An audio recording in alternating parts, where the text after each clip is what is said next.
back. Yeah, mic check, mic check, mic check.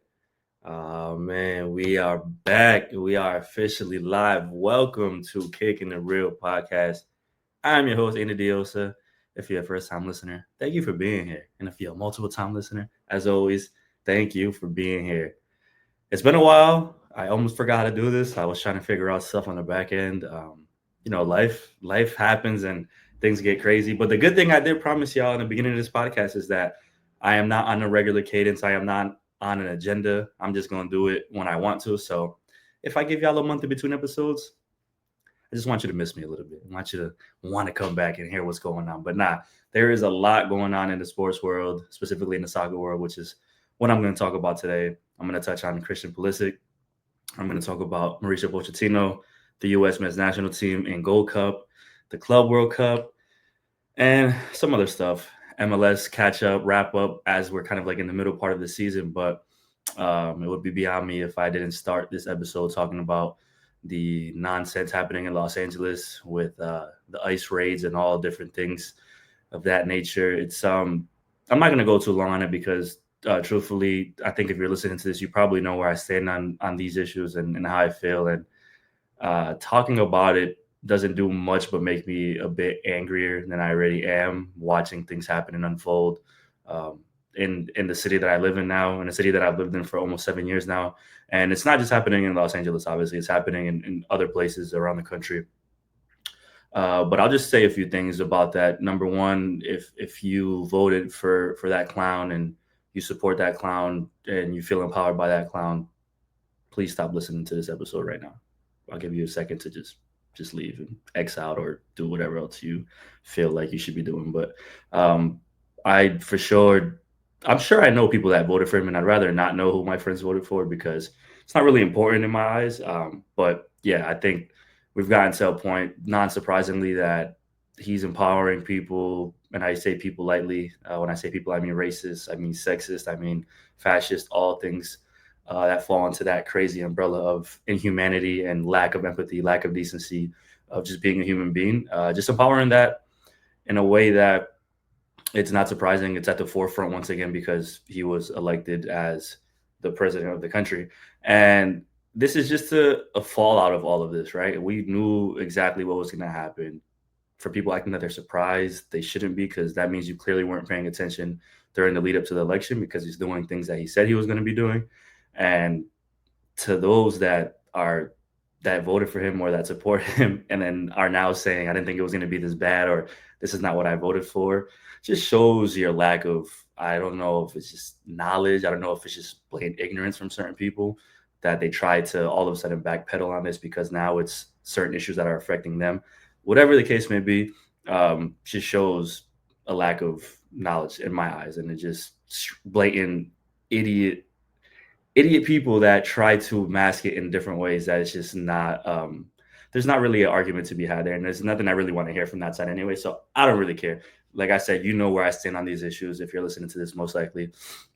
I will say salute to the people in my community, salute to my friends and people that I orbit my life with. I've always said this, the cool thing about real life compared to social media is you could literally surround yourself with people and curate your life that it's going to be a lifestyle for something that you um, benefit from or a lifestyle that's something you agree with. I mean, I think the problem with social media, one of the many problems with social media, which I'll touch on, is that there's just too much nonsense on there and there's too much I think clout chasing, too many fake people, too many opinions in general. And I think everything gets kind of convoluted in certain spaces where when you see certain things happen, there's such a want and need to be seen or be heard. And I'm not saying that's a wrong approach, but everything gets super convoluted in these platforms.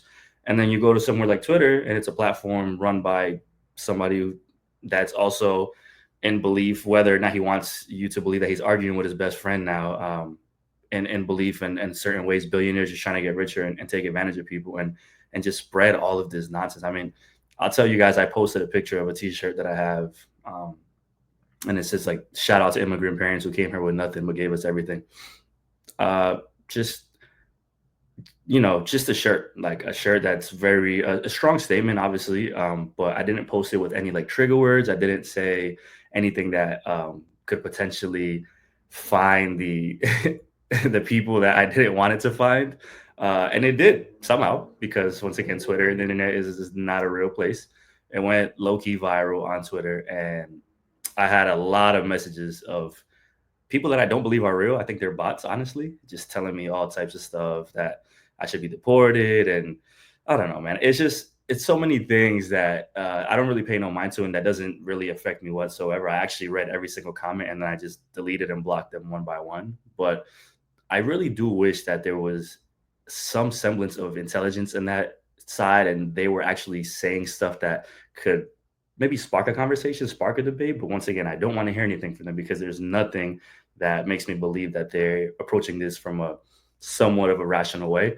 And we see it. We see it in actions where they talk about, oh, it's because illegal immigrants versus non-legal immigrants. That's not the issue. It's never been the issue. It's never going to be the issue. We know what the real stem or the real root of all of this happening is. It's just not being masked anymore. Now it's just out front. So I will say this. I know there's a lot of people a little upset about certain, I don't know, maybe teams. I know, for example, the Dodgers, maybe the Galaxy, that haven't put out statements, or just certain businesses or whatever. Don't be surprised by that. It's you know exactly how this goes. It's just been the same way forever. It's just, once again, now very prevalent, and people are showing that the only thing that matters is money. They don't really care about the bottom line and what the demographics are. And now that the Latino, I guess, people are mad because they haven't been speaking out. I'm sorry, but we've known this forever. Institutionalism is a real thing in this country.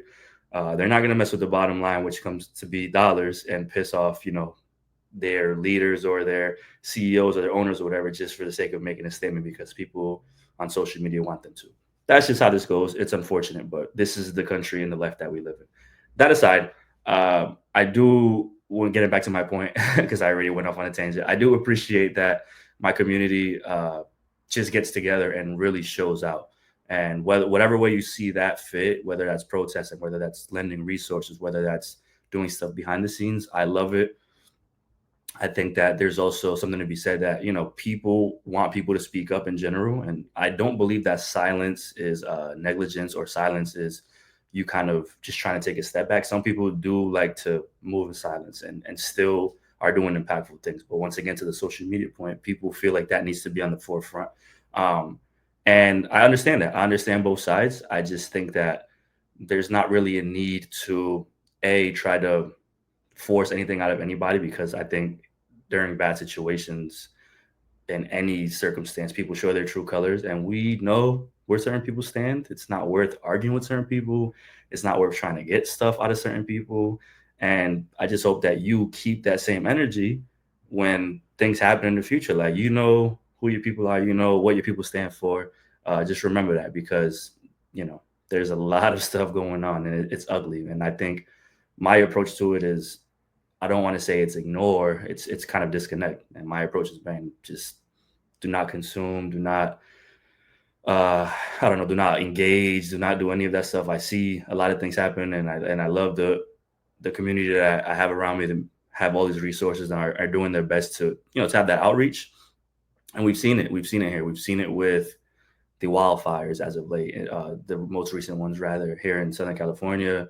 We saw it during the pandemic when there was all this political unrest for the police, the police killings, the murder, the Black Lives Matter movement. Like, there's just so much. And I think the issue for me is people like to pick their cause and put a little bit into this one, and then maybe not, and whatever. Like, I'm not here to tell somebody they need to feel about whatever they, a certain way about whatever they feel. That's on them. My thing is, if you know where you stand, you should be good, and hopefully you have those people around you. And if you don't, I advise you to kind of reassess a little bit, because it's a nasty world. I said it early on, probably a few weeks ago. Like, it's a nasty world, and this is not just a racism thing. It's not just an immigration thing. This is across the board. All the isms, all the bad things. It's bad. It's just, there's not much more else to say about it besides stop talking about it being illegal versus a legal issue, because what ICE is doing, snatching people off the streets, is not legal. The searches they're conducting are not legal. A lot of the stuff that said president was doing and probably is doing is not legal because he has charges against that to prove. But once again, we live in this where we live in this country. So salute to my people, the ones that are out there protesting, the ones that are just kind of on the ground and doing a lot of dope things to raise awareness, to really fight for their community and fight for their people. I think that people have LA gravely mistaken, and that's the one thing I kind of dislike. Where there's a lot of commentary about Los Angeles, and the news is going to make things look a lot worse than they really are over here. And we know, for people that are here on the ground, know exactly how it's happening. But LA is not just Hollywood and beaches and influencers and expensive matcha, and I don't know what else they do because I don't live in that type of LA. I live in the LA that I'm in the streets, and in the streets that are run by immigrants, that are beneficial communities through immigrant people, through immigrants that still working on the streets, that are street vendors, that are in tire shops, in clothing stores, like all of the above. And that's the real LA. That's the fabric of the city. And if you spent time here, you should know that. And if you don't, then you haven't been in the real LA. And if you're looking from afar and thinking it's otherwise, you got it messed up. And you see how the city reacts. You see how the people out here are moving. These protests have been super powerful. They've been impactful. And the energy is high, man, because this is how the city feels. And it's a city that is it's very united in that front, especially when it has to come to do with immigration issues and uh, I guess targeting a certain demographic, because this city wouldn't be what it is without it. So to the people that are out there once again doing the great work and fighting the good fight, man, continue to. That's all we have. All we have is ourselves to keep empowering and try to make it a better future for ourselves, for other generations, and all that good stuff. So unfortunate, but my you know where I stand with it. My thoughts are my thoughts, and my feelings are my feelings. And if you don't like that, I don't give a damn, because this is my show. And if you're still listening, I told you to stop listening. This is a good chance to stop listening. But anyway, let's get into the sports talk now. Let's start with Christian Pulisic talking about MAGA in the United States. Sorry, I have to do it. My bad, my bad. Easy segue. If you haven't been following Christian Pulisic and the United States, what's happening here? So the Gold Cup has officially started, and I'll get to tangible soccer and what happened in the Gold Cup game for the U.S. But the storyline is Pulisic and I guess, his idea of not wanting to play for the Gold Cup. And I'm not really surprised, because the Gold Cup has been undervalued by many players before, has been undervalued by many federations before. And you could see sometimes in fan attendance, like, this tournament is not anything that just really moves the needle. Except the caveat here for the US is that there is a World Cup on home soil next year. And all the momentum leading into that World Cup has been completely shifted from what the storylines were a few years ago, where it was like, this World Cup on U.S. soil is going to be the chance for the U.S. men's national team to really show something, to now, like, oh, this is a complete disaster. What the hell's going to happen next year?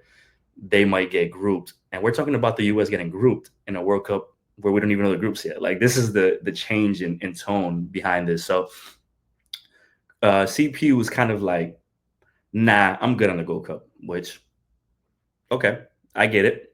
I guess he cited he wanted to rest a bit, long seasons in AC Milan. Very good year for him at AC Milan. There was a little bit of an injury storyline in there, and all of the above. Of course, him sitting out the Gold Cup created a lot of controversy. The unfortunate part is a lot of the soccer talking heads are former U.S. men's national team players, like Landon Donovan, Clint Dempsey, Alexi Lalas, blah, blah, blah. And their reaction was probably the one that many had. It was kind of just like, yo, this is not good. They kind of went a little more overboard.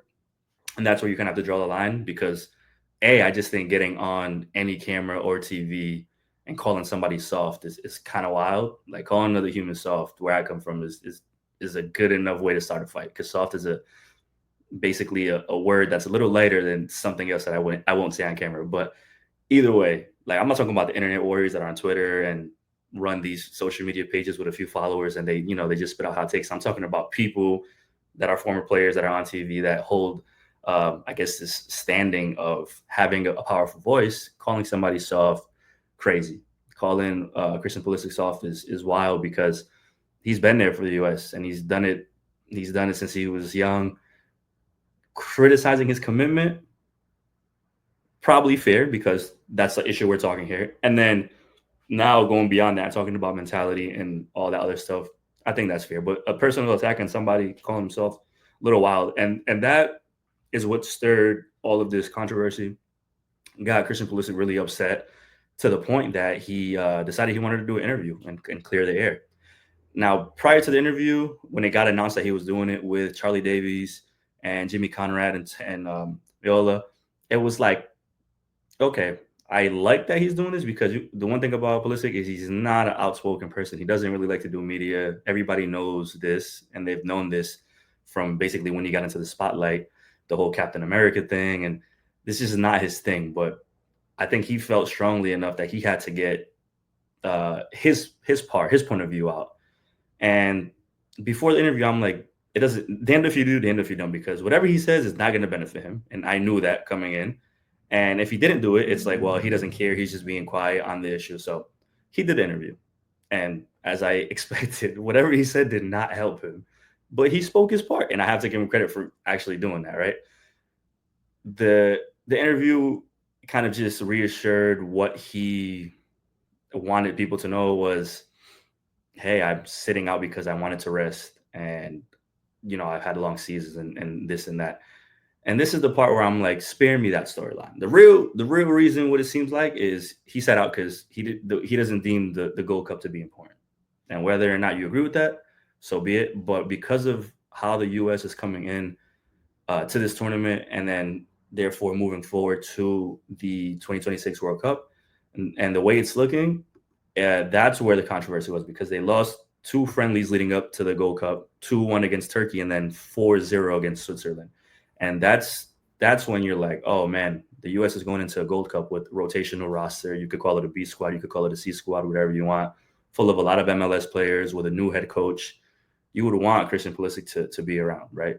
Just at the very least to kind of gain some connection with the team or with the head coach, which seemingly is the issue here, because he then said in the interview that he wanted to play the 2 friendlies, didn't want to play the Gold Cup, and Mauricio Pochettino was like, nah, that's not how this works, bro. Like, if you're going to play the friendlies, you're going to play the Gold Cup.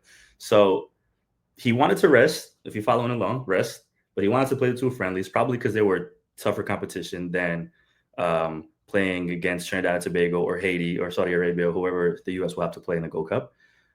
But he didn't want to play a tournament. That's where it gets a little fuzzy for me, because if he really wanted to play 2 games, he could have been part of this Gold Cup roster, sat the whole group stage. The U.S. would have not had needed him in the group stage. I could guarantee you that. And I'm not just saying that because they beat Trinidad and Tobago 5-0, but we knew they were probably going to beat Trinidad and Tobago by a decent amount. They're probably going to beat Haiti by a decent amount. They might have a tougher game with Saudi Arabia, but they probably wouldn't have needed him in the group stage anyway. Maybe play him in a knockout, around the 16 game. And then from there, you could have your 2 games, quarterfinals, semifinals, or like anything.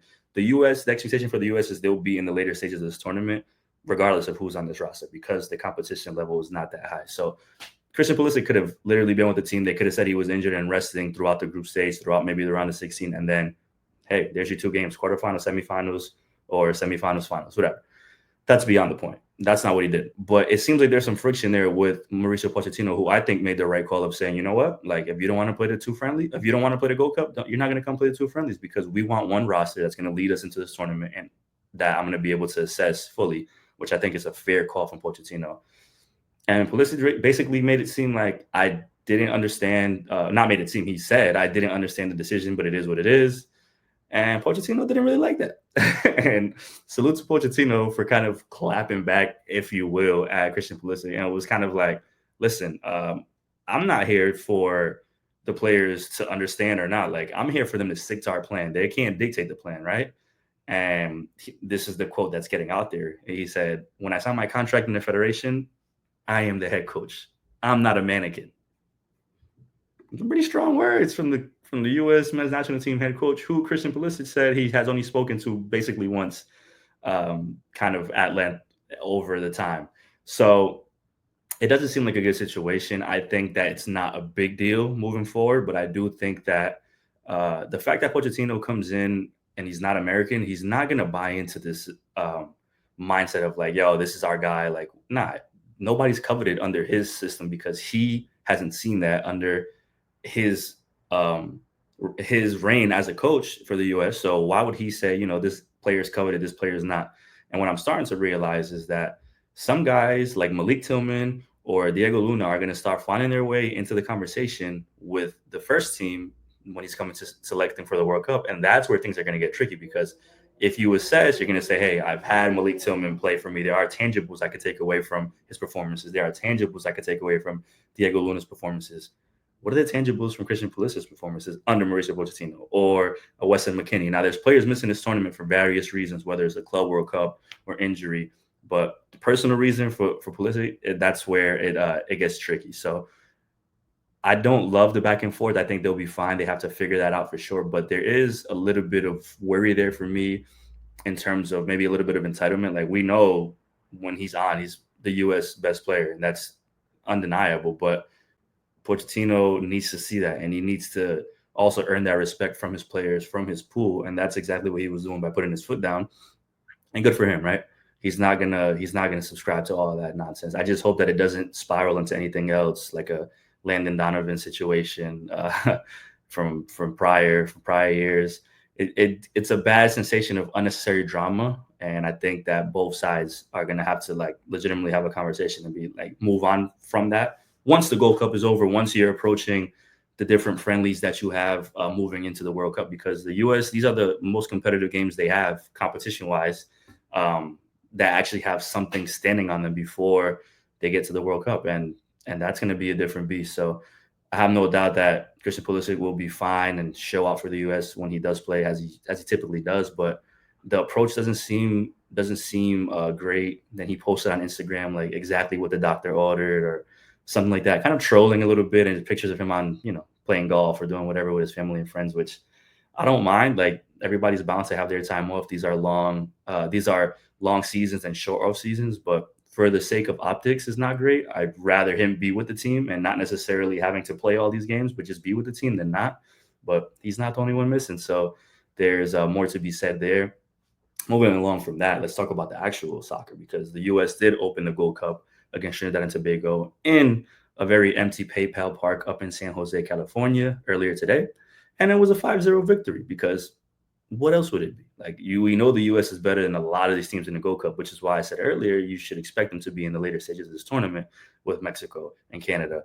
Those are the teams. That's the bar. Everything else is secondary there. So the takeaways from the U.S. game are not many besides what I mentioned. Malik Tillman probably looks like the best player of this group right now, and somebody that Pochettino said after the game is probably one of the U.S.'s most talented players. So look out for him making some strides and having Pochettino make some decisions in that final roster.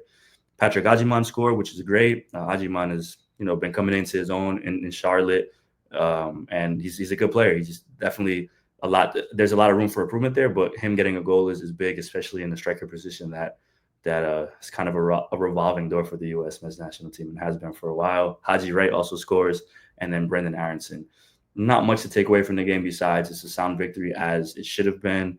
Matt Freese started in goal over Matt Turner, which interesting. And Pochettino said, Turner's good, and he was mad that I told him he wasn't going to start, but this is an opportunity for me to assess and see what I have. And I think this is the thing you have to realize. Like Pochettino still doesn't know what his best roster is, and this is a good chance for him to check and see what some of these MLS guys have to offer. Jack McGlynn and Arston and all these different players that are on this roster now, they're fighting for, I don't want to say a spot, they're fighting for notoriety and fighting for like, hey, this is what I could offer. And they're going to give their best. So in a way, it's good. It's good that they have this tournament to try to do that, but we know how it is. It's predicated on winning and losing. And if the U.S. don't win this tournament and are not, and maybe not that they just don't win the tournament, then maybe they're just not competitive the way that it looked coming into the tournament, then that's when the conversations are going to arise, and then that's when the Pulisic, um, I guess, storyline is going to keep swirling around. It's not going to go away probably, but I think Pochettino is that's it. That's already in the past now. It's gonna stay prevalent for the people on social media or the pundits that want to get their hot takes off. But I think for Pochettino, it's now like move forward. They play Saudi Arabia next. It's probably the hardest game in their group, and then they finish off against Haiti. There should really be no issues for the U.S. Putting themselves in a good position to advance in the tournament, and then see what they could do there. And then after the tournament, whatever happens is like now it's full speed ahead. Maybe some friendlies that they have planned against some South American competition or whatever. And then like next year's World Cup is going to be here very quickly. So I don't think the storyline is going to have an ill effect on the actual team, because I think the players are mature enough now to kind of not let that happen, knowing that the World Cup is such a big deal. But it is weird how it happened, so I had to mention it. You know, players and mentalities and attitudes is all one thing, but tangibles on the field, that's what you have to go off. And I don't think we need to keep talking about Christian Pulisic, who is not on the field with the U.S., and talk about the guys that are on the field for the U.S. So we'll see how the tournament continues for them and who emerges, but good start nonetheless, as expected for the U.S. And that's hopefully that keeps going for them, and we see some players really make a name for themselves, because I'm used to all of these guys, most of these guys, because I obviously work in MLS, so I watch them week after week. But it's good to see players like Ajiman and Luna and Jack McGlynn and ETC kind of just get those reps in for sure, more than anything. So, and Christian Pulisic said he's probably going to be training again soon. So spare me with the rest narrative or the injury narrative.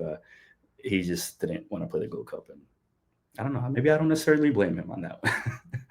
It's the summer of soccer. It's the summer of soccer every year, apparently. I was having this conversation with a few people. Like, we can't call every summer the summer of soccer. We've been doing this for the past 3 years. And next year is the summer of soccer because we have a World Cup. But the Gold Cup is happening.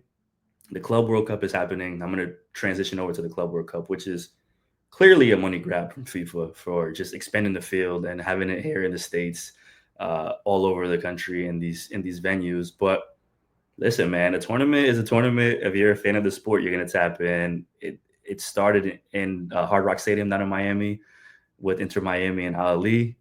I will remind you every chance I get that Inter Miami did not earn a spot in this tournament. They were just gifted one by FIFA, and we know exactly why, not surprisingly. And then they played a game yesterday against Al Ahly in South Florida where one team looked like a championship roster, Al Ahly, and then one team looked like they were invited to the tournament, Inter Miami, and ended up 0-0. It was actually pretty entertaining. Al Ahly had a really good first half. Ustari, the Miami goalkeeper, who's been pretty horrible in MLS, just turned into his younger self and was making some pretty big saves, including a penalty kick. There's probably a chance that Miami should have been down a man early on, but to no surprise, FIFA officials and Messi go together like peanut butter and jelly. But all in all, very entertaining, I would say, opening game for a tournament that I don't want to say I don't care about, because I'm going to watch probably the majority of these games while I'm around before I go on vacation.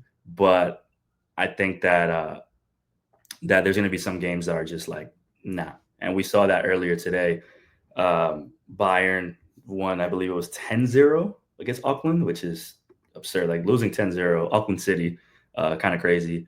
And then the current UEFA Champions League winners, PSG, who just won Champions League not so long ago against Inter Milan, played Atletico Madrid at the Rose Bowl today. And 4-0 PSG, which is not surprising because PSG is playing really, really well right now. But that, like, I'm going to tell you, I was supposed to go to the game.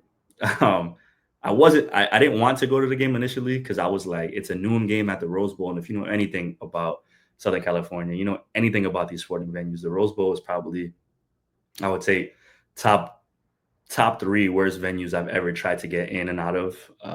And I've only been there as like media. I've never been as a fan. Today, I convinced myself, like, I'll go as a fan, and I didn't make it. The traffic was absurd. It was worse than I've ever seen it. So FIFA's money grab is working, because I gave him money for the tickets, didn't even go to the game.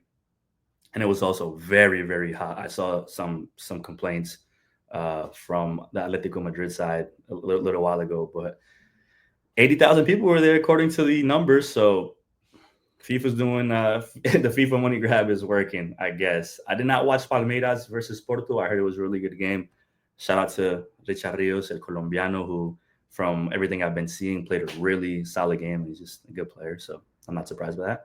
And then the last game of the night was Botafogo, the current or the reigning Copa Libertadores champions, against the Seattle Sounders at Lumen Field. And listen, man, the first half, like Botafogo was kind of just running Seattle around. They scored 2 goals, 2 headers, one off a free kick, one off just a regular cross. But Brian Schmetzer did something at halftime and switched it up. And the second half was all Seattle. They were able to get a goal from Christian Roldan and probably should have had an equalizer. De La Vega had a whiff in the box like in the 80th minute. That was pretty sad. And I think those moments start showing a little bit of inexperience for MLS teams and nervousness. But it's not going to be an easy tournament for the Sounders. We know that their group is hard, is tough. This was the easiest game they had, but respectable performance for all things considered, right? So, as much as I want to say like this tournament is not important to me, at least personally, there's a lot of cool stuff. Like Chelsea plays LAFC tomorrow. Interesting for me. Boca Juniors plays Benfica. Fluminense plays Dortmund on Tuesday. I mean, you have some cool matches. Inter Miami, Inter Milan, Monterrey for Mexico on Tuesday. I mean, there's some really bad matchups, like really, really bad matchups. But like Inter Miami, Porto's later on this week. PSG Botafogo will probably be fun. So, as things go on, like it'll be interesting to see what teams really emerge there as well. But there's some heavy hitters, obviously some very good talent playing in this tournament.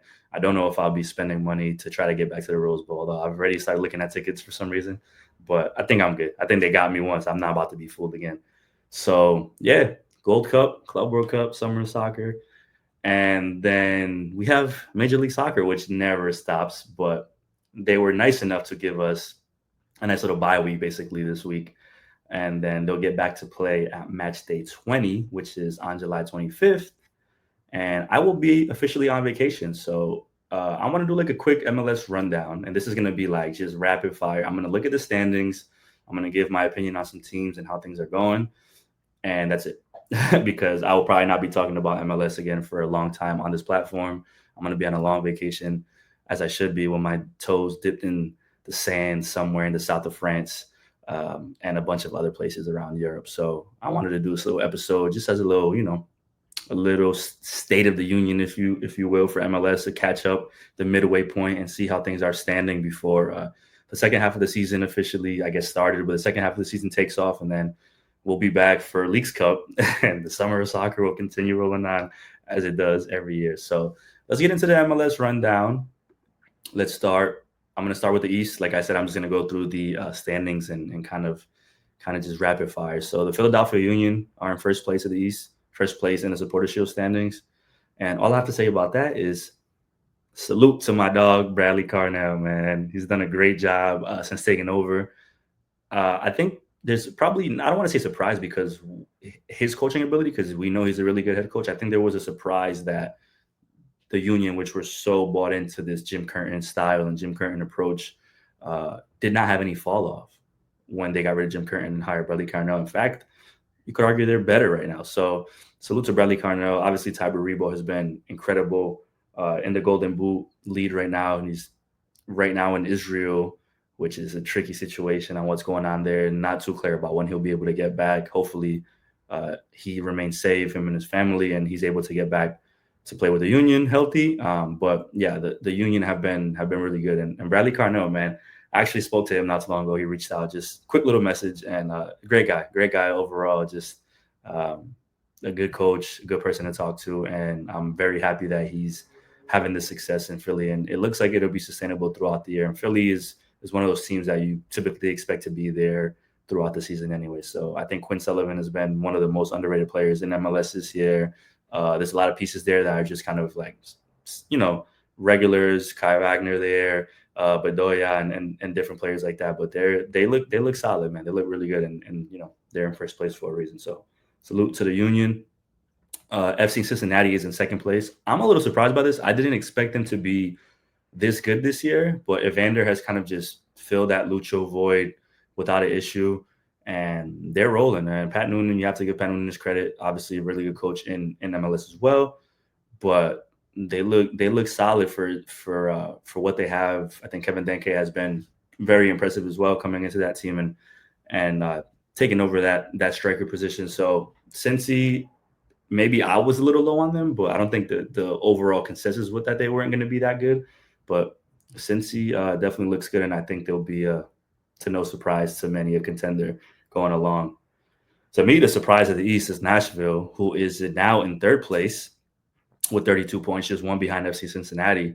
Nashville, man, BJ Callahan has just turned up. Like he took over that team and just made it look completely different. We know Hani Mukhtar and Sam Surge are really great, but there's just players around that roster that are, I feel like, doing, I want to say punching above their weight, but performing at a very high level. And BJ Callahan has a system very clearly set up that players have bought into, and it's benefiting them. They've just been on a nice little streak recently, and it's impressive. Hopefully, it is sustainable for them. There's always a little bit of, for me, a little bit of question, but from what we've seen so far, I think that it's been good. It's been really good, and I think they're deservedly in that mix as a top four team in the East.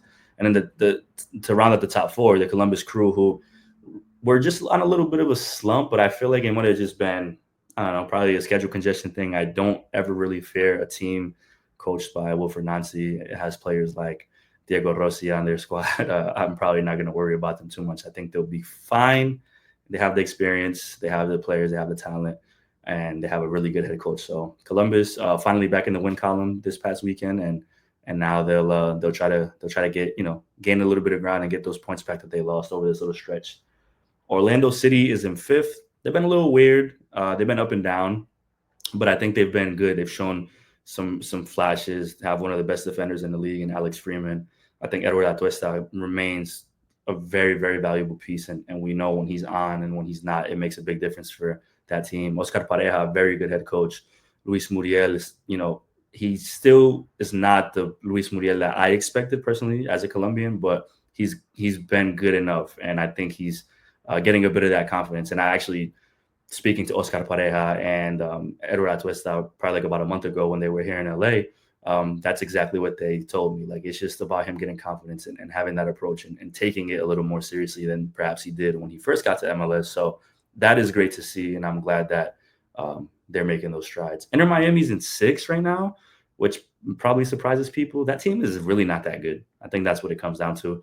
Messi's Messi, and we know this, but there's defensively, they're kind of a mess. Offensively, they're not really that great. Luis Suarez has been hit or miss this year, and I think they're finally starting to show their age. I don't know what they're doing in goalkeeping with Ustadi, but I mentioned Club World Cup, he looked great, and MLS he has not. But if they have, let's say they just have a good Club World Cup run, or potentially win it, which they won't, but have a good enough run, and then let's say they have a good Leagues Cup run. Like, Leagues Cup is definitely in grabs for them. Then, I mean, that team wants to win MLS Cup for sure, because that's the goal for everybody, and that's especially the goal for Inter Miami, who has already won a Leagues Cup. But all these little tournaments in between definitely help morale for some of those guys. But I don't think Javier Mascherano's been that great for them, and I think that's what it comes down to. He hasn't really found ways to adapt, and I think teams are starting to see those flaws and expose them a bit. New York City FC is in seventh place. The only thing I can say about this team is they're really good at home, whatever baseball field that may be, and not good on the road, which happens to be a lot of MLS teams. But I feel like both New York teams are always kind of just there. They're 7th and 8th right now. They're split by 1 point in the standings. Very similar teams in my eyes. It just, I don't know. I don't feel strongly about either of them one way or another. And then Charlotte rounds out the playoff spots in 9.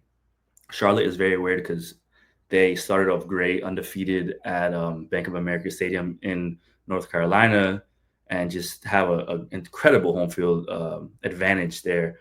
But then things started to shake a little bit, and the Wilfred Zaha criticisms, and is he fully bought in? I think he's a great player, and he's shown us a few flashes of that, and just needs to be a little more consistent for Charlotte. But I think they have an interesting team. I think they have an interesting team enough to kind of stay in that mix. And I don't mean the bottom mix. I see them fully as like a middle of the pack team in the East. So we'll see what happens with them. I'm gonna keep an eye on them because I'm very interested to see how that pans out.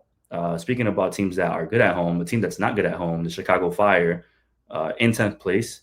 They've only won one game at home this year. That means they're good on the road, which is in MLS is typically a pretty good sign, but you have to win your home games, and they're not doing that. They're getting their new stadium in a few years, but that's not relevant to this conversation. Greg Berhalter has figured some stuff out with that team and had them look very interesting, and then at times they fall really flat, like when they played Nashville and got beat up about a month ago or so. So also interesting to watch, but I think there's definitely room for movement in the transfer window and some important pieces there that Greg Berhalter could work with and see what he could create. And then last team I'll talk about in the East is the New England Revolution, who are in 11th place right now with 23 points. And that's only because they got off to a terrible start this year. Because if they weren't so bad in the beginning of the season, they might be in like 4th or 5th place in the East. But right now they're not, and they're still a bit of I want to say missing. They're not carrying their weight in terms of the striker position because the Leo Campana injury, then he comes back and he gets injured again. There's a few injuries. There's maybe not as much cohesion from the players you would expect. But Caleb Porter has turned it around a little bit. You have to give him credit for that. And I think he's trying to figure it out as it happens and see what his best, I guess, 11 is going forward. But when Carlos Hill is playing, he's one of the better players in MLS. There's just a lot of talent on that roster. It just needs to come all together at the same time. But I think defensively, they've been very, very sound. Peyton Miller's very great. And I think there's stuff there. I think the Revs can make the second half of the season interesting, but maybe that's the New England bias in me talking a bit. We'll see. The last 4 teams in the East, I will not spend my time on. DC United, Atlanta, Toronto, Montreal. What are you doing? What are you doing? Let's go over to the West. The Vancouver Whitecaps, who have been the sensation of the season this year. Very good, and made it all the way to the Champions Cup final, and then shit the bed. Should I say that? Got sick in Mexico City. That had nothing to do with the game, but it became a storyline as well. The question with Vancouver is, will they be able to sustain success that they had early on this year? And I think the answer is yes. There's clearly going to be a little bit of a drop-off because they were really, really good the first few months of the season, but I don't think there's going to be enough of a drop-off for them to turn into a middle-of-the-pack team in the West. I think this team is solidified, barring any injuries, as a top 4 team in the West. And I think that's how impressive Jesper Sorensen has been with this team and has them playing in a way that when you watch their games, it's very impressive because their energy, their commitment, and they've rotated the squad so much throughout the season because of schedule congestion, because of injuries, and they've still managed, right? Brian White has been great. I just cast my all-star vote or ballot, and I picked 4 Whitecaps, and I probably could have picked 5, but 4 for sure that are worthy. And Brian White, Pedro Vite, Andre Cuas, and Tristan Blackman have all been sensational. And you can name Sebastian Berhalter, been great. There's a lot of players on that roster that deserve a lot of recognition for what they've been able to do this year, and I think that will be able to continue. And I would love nothing more than to see them have a good, deep run in the Leagues Cup. That will kind of solidify that this wasn't a fluke. But we'll see. With the Ryan Gauld injury is the one that I'm like, is he going to get back anytime soon, or is that not going to happen? So salute to the Whitecaps. I was out in Vancouver recently. All love to the city, beautiful city, and to the fan base that is fully behind this team. In second place, San Diego FC, the expansion team, has been sensational, man. They've been a lot of fun to watch, and for everything about an expansion team coming in a lot is unknown. Mikey Varas, to me, probably behind Sorensen is, coach. My 3 coach of the year right now is Sorensen, Mikey Varas, and Bradley Carnell. And no surprise, that's the top 2 teams in both conferences, and then the second place team. Mikey Varas committed before he even had a roster and was like, this is what we're going to do, and this is exactly what he's been doing.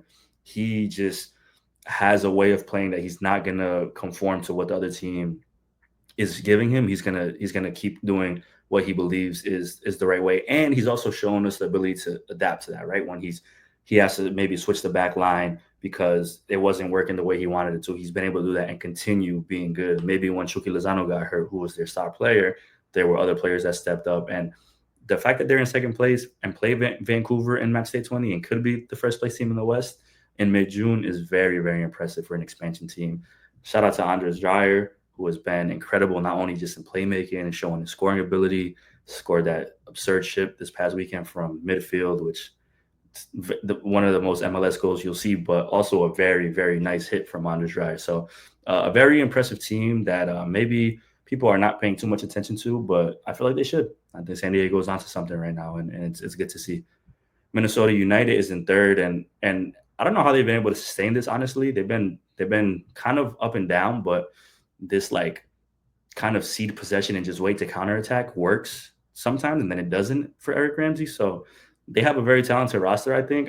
And Dane Sinclair has been amazing in that, and defensively they've been really good as well, with Michael Boxer leading the line back there. But there's something about that team that I feel like Ramsey has to show a second form, and not just that same let's just wait, sit back, kind of let the other team possess and see how we catch them, because that might be good throughout the regular season. But I think once you get a little deeper into the year and potentially playoffs, it could be easy to break that down. And then the Portland Timbers are in fourth place of the West. If there's a team I really have liked this season, it's the Portland Timbers. I think their attack is so entertaining to watch. They're so fast. Anthony DaCosta, Santi Moreno, they just have a very quick, very shifty players in the attack. Felipe Mora, and then you still have Chad out there. You have Juan David Mosquera, who is a good defender, but ends up being a catalyst on the offensive end. It's a really talented squad to me. And you talk about teams that have home field advantage. Obviously, the Portland Timbers do at Providence Park, a team that has some experience. And Phil Neville just isn't crazy enough for me to be intrigued about how that team is going to have this second half of the year pan out. But I'm in, man. Maybe they're not as sound defensively. They've allowed 24 goals this season, but they score and they're interesting to watch. And that for that, I really do think that this is a team that people should be looking out for sure. LAFC is in fifth. And I've talked about LAFC enough on this podcast already. Just Steve Cherundolo's last season as head coach, I was out on them for a while, and then Steve Cherundolo kind of switched it a little bit, and he has them looking pretty good. Denny Bouanga,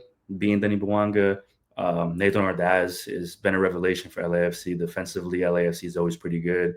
Midfield is starting to come together. Igor Jesus. I still think Tillman is kind of just like there sometimes and hasn't. It needs to be a little more of the older Tillman that we saw, but still a good player. Just a good roster in general. I don't ever fear that LAFC is not going to be in the conversation.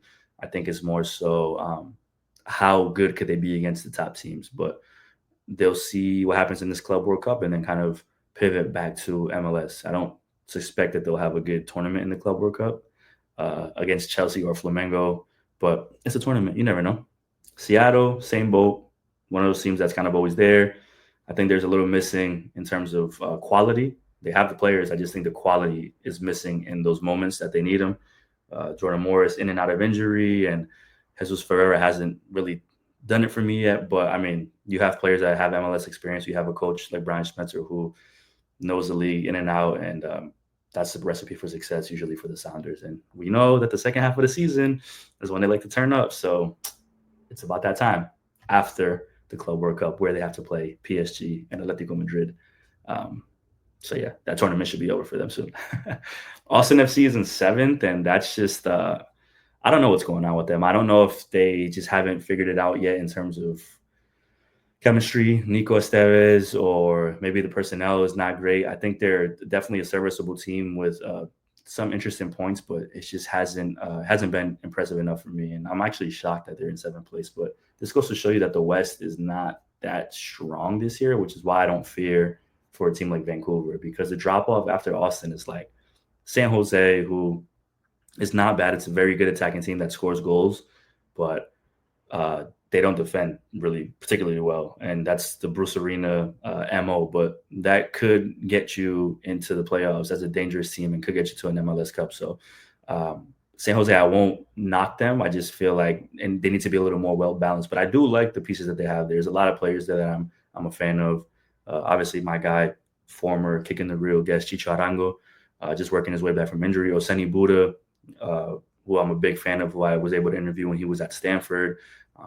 And then a lot of former Revs players there. Christian Espinoza, probably, as always, one of the most underrated players in MLS. So there's pieces there for San Jose to flourish. I just need to see them put it together with better defensive efforts, and we'll see if Bruce can figure that out. The Rapids, there's the Zach Steffen injury, out for like 4 to 6 weeks. He just had a surgery, I believe.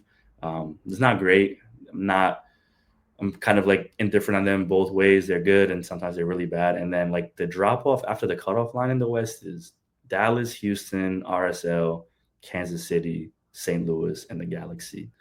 And all of those teams are kind of just like, we need to see more. I think the one team I would shout there is St. Louis. After firing their head coach, they've seemed to kind of get some momentum under the interim coach. And I believe that there could be a little bit of a spike in that second half of the season. We just saw Jao Clow score a hat trick, albeit against the Galaxy, who have not been good at all. But they could have a little bit of a spark. So we'll see if they are able to climb the standings and kind of make a push. And then the Galaxy, I mean, the season's basically over, which is insane to say. They've won one game. And it's just like the mistakes that they commit are very just poor mistakes from a team that just won MLS Cup last season, from the more experienced players. I feel bad because, Greg Vanney is a very good coach, but this season has just not been it. And I don't know if there's necessarily a way out. We're starting to see flashes of like Nascimento being better and Marco Royce having more of an impact. But then you start seeing a guy like Joseph Paintstil not be as consistent. Gabriel Peck is the guy now, but and then defensively, they're not as sharp as they should be. Edwin Cerrillo is not the player he was last season. So it's been tough for them. I know they're trying and they're fighting, but man, some of these mistakes they've made have been brutal, and it doesn't seem promising for them. But that's that on MLS. That is that on this episode. Actually, I lied. Shout out to the NBA Finals, the Pacers versus the Thunder. I haven't really talked about the NBA Finals. I don't want to talk about basketball on here. After Jason Tatum tore his Achilles, I stopped caring. I was very depressed. So it doesn't matter. But I did say that like people always want big market teams in the NBA Finals, and I'm so happy that these are two teams that are not big market teams and are putting on a show, because as I've always said, if you watch regular season basketball, you could kind of tell what's going to happen in the playoffs, right? And the Pacers were really good all year. The Thunder were the best team in the league all year for a reason, and this is what we're seeing play out. I was telling my boy on Friday, we were watching Game 4, and it's like, yo, when the Celtics swept the Pacers last year in the Eastern Conference Finals, Jaylen Brown was like, that was one of the hardest series I've played, because the Pacers are just a relentless team that is run, run, run. And yes, the Celtics swept them because, yes, the Celtics were very, very good, but the Pacers put up a fight in every single one of them games. And it was almost like they're going to come back with that same team and turn up, and that's exactly what they've been doing. They kind of coughed up that last game, which is tough for them, kind of one of those swing games in the series. But OKC has also showed a bit of its flaws, and OKC is very good defensively, and we've known that all year. But they were starting to show a little bit of that inexperience in certain moments where they just weren't consistent, and their possessions were looking bad, and they were kind of reverting into like, let's see if SGA could get to the line, or let's force up some bad shots, and that comes with experience of being on the big stage, and it's the finals. It's going to be a little sporadic in certain moments, but we're in for a good series, man. I hope it goes 7 for the sake of just having more basketball on, because there's only a few games left. But I still fully believe the Thunder are going to win, as I have basically for most of the season, besides the fact that I was talking myself into the Celtics being able to beat them in the finals. But once again, I don't want to talk about the Celtics. And then lastly, what the hell are the Red Sox doing, bro? Traded Rafael Devers to the Giants for a bag of peanuts and Doritos and a honey bun. John Henry ownership and Fenway Sports Group just finding ways to continue to be just not smart. Ever since they traded Mookie Betts, it's been all bad. And, I support, because that's my team. But, man, they just find a way to continue to show Red Sox fans that they don't really care about how the Red Sox fans feel. So that just happened a few hours ago. So it's still fresh on my mind. And I'm actually upset because I have tickets to go see the Red Sox in San Francisco next weekend. And they just traded Rafael Devers to the Giants. So there you go. If he hits a home run, what do? Boo, clap? I don't know. But thank y'all for tuning in. 55 minutes of me rambling on camera alone. I promise you, I'm gonna get back to having some guests on. I really just been chilling and living life because it's the summertime. Like I mentioned, I will be on vacation, so it's not gonna be another episode for a while. So if you tuned in, if you really made it all the way to the end, thank you for listening. Like, subscribe, tell a friend to tell a friend. You see the jersey if you're watching on YouTube. El Deportivo Independiente Medellín es finalista en Colombia. And this is the year, man. We're going to do it. Este año sí. Porque si no, parce, qué presión, weón. But all right, man. I love y'all. Until the next time, whenever that may be. Peace. Stay safe.